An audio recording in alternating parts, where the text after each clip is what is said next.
Hey, Sean here from speedcubereview.com. I ordered and got the new GAN 356i V2. Now this is already out of the box because I charged it right away. I have the V1 here. I got stickered for two reasons. One, I already have stickerless, but also stickerless was out of stock. So I figured I'd get stickered. And it's pretty much the same thing. I believe the weight and everything is the same. Now with this one, I slowed it down and I added the alternate springs, while this one is very fast out of the box, like almost uncontrollable fast. Quick overview on the cube.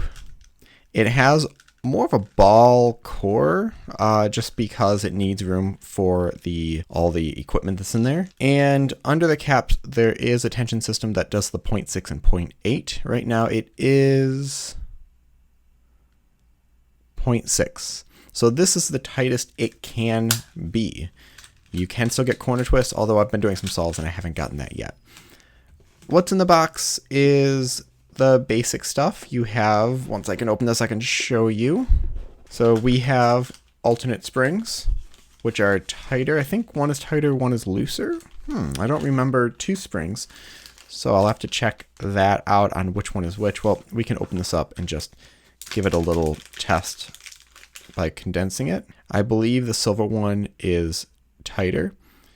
One thing, although it seems backwards, is that when you have fewer threads, it is actually a tighter tension often because there's more vertical tension, or whatever that would be called. Some history on GAN puzzles: before they had the GES, they came with different springs, and there was 5, 6, or 7. You'd actually count how many spirals there were. I said threads, I meant spirals. You'd actually count how many spirals there were, and that's how you figured out how tight it was.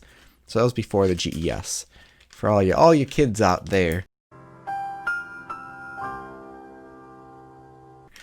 Okay, and it comes with the stand. Now, one thing that's different about this is that when you plug it in, there should be lights that turn on. There we go. That shows you it's charging. The old one didn't. And the biggest complaint people had was that we don't know if it's charging or not, and often it wouldn't charge. So I haven't really had issues with this charging, so I don't really know if it needs to be pushed down as much. I felt like with the other one, if you added a weight on top, it would do that. But that's how you know it is charging. I have been using this with the CubeBeast app, the website, which I'll put a couple solves right here in the video so you can see that. I connected with the app. It took me a couple tries to connect, but I don't think it was the Cube's fault. I think it was just getting it working with my browser and everything.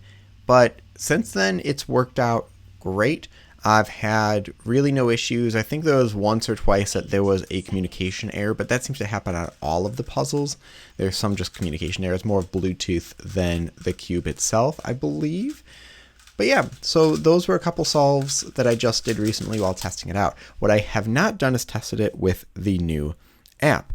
And I've had my iPad open right here trying to load in the new app. Whoops, just pushed things off my desk. And the new app is not loading right now. So let's try that again. Okay, so I'm downloading the new app and it's not looking super great right now. It seems that people are saying it's not quite ready. So we shall see what happens. I don't know if I'm going to display this on the screen or just have this version. While that's going, let's open up the old version. Let's see if the old version, how that works. And actually, I think I will have this displayed on the screen. So give me just a second here. We are going to change this whole setup around so this will be much better for you guys and not so just wacky for both of us. Okay, so that didn't work at all. The app got to about 50 megabytes out of 56. Took a long time and then did nothing. I can't imagine they're leaving it at that. I know they're working on updating the app, and the old app still works well. But my favorite thing to use any Bluetooth puzzles is CubeBeast. Okay, I'm going to do a couple more Roux solves and finish this up. I actually had to jump ahead because I can talk and do CFOP. I can't talk and do Roux. So I had to pause. So these solves are going to be slower than normal, but deal with it. So one thing that I noticed is this feels so much lighter, but I don't know if it actually is. I think it just might be that after lubricating and tensioning the other one with the tighter tensions and the lubrication that it feels slower, even if it's not. And because that can happen if you've lubricated and tensioned something, not slower, it can feel heavier. It can feel heavier just if it's slower. So that might be it. So I'll check that out, weigh them, and see if there's any actual difference. Overall, the app is bad. The original app's okay, but especially compared to some other apps that are out there, it doesn't do very well, which is why I'm on QBeast right now.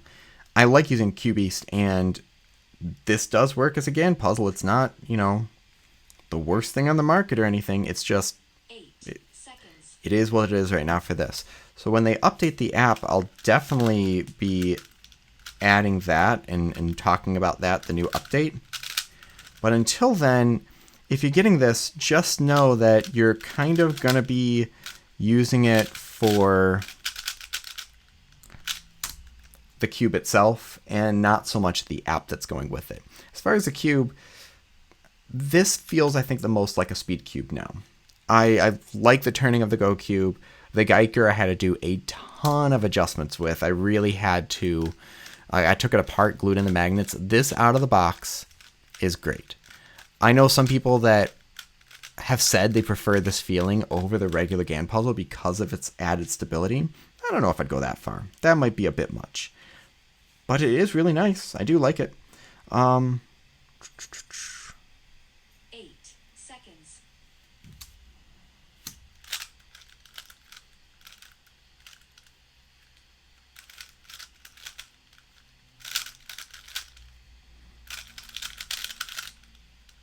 Oh god, freezing. There we go. Nope. That could have been better. Anyways, of all the Bluetooth ones, I think this is the most that feels like a speed cube. If someone gave me this and I didn't know what the GAN eye looked like, I mean, you can see those holes right there, I could probably just assume this is a speed cube, a GAN speed cube. Nothing really crazy about it. However, the app isn't great. So take that as you will. But for sure it'll be updated. And if anything, I don't do too much one-on-one competing, but I think it's great for this sort of analysis that QBeast does. And there's so much stuff that QBeast is planning to have in the future that I'm excited about that. More turn into that video. But anyways, I'll end with this. So I'll have a link in the description where you can pick this up. Please leave your thoughts and questions in the comment section below. Hit like and subscribe for more content like this in the future. And as always, stop by speedcubeview.com for more news and reviews.